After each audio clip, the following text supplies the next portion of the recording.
अमरावती जिल्ह्यातील सर्वच तालुक्यात पेरण्या अंतिम टप्प्यात पोहोचल्या असताना पावसाने मात्र दांडी मारली आहे। खरीप हंगामात सुरुवातीलाच संकट निर्माण झाले आहे। गतवर्षी अतिवृष्टीने पीक हातचे गेले होते। यंदा पेरणीच्या तोंडालाच संकट ओढावल्याने शेतकरी हतबल झाला आहे।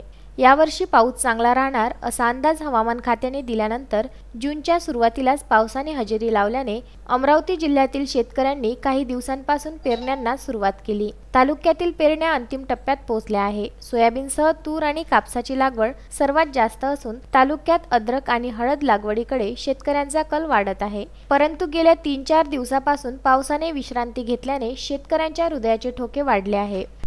या वर्षी मिरुग नक्षत्रामध्ये पाणी आल्यामुळे आमची पेरणी लवकरच झाली।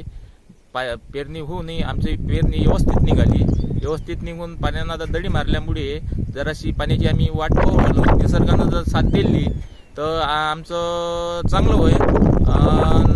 चांगलं होऊन समजा आमचं जर शेतकऱ्याचं चांगलं झालं तर देशाचं चांगलं होईल। ढगाळ वातावरण असल्याने कधीही पाऊस पडणार या आशेने उर्वरित शेतकऱ्यांची पेरणी सुरू आहे। मात्र पाऊस गायब झाल्याने शेतकऱ्यांची सुरुवातीला चिंता वाढल्याचे चित्र दिसत आहे। सचिन ढोके, विदर्भ न्यूज, अमरावती।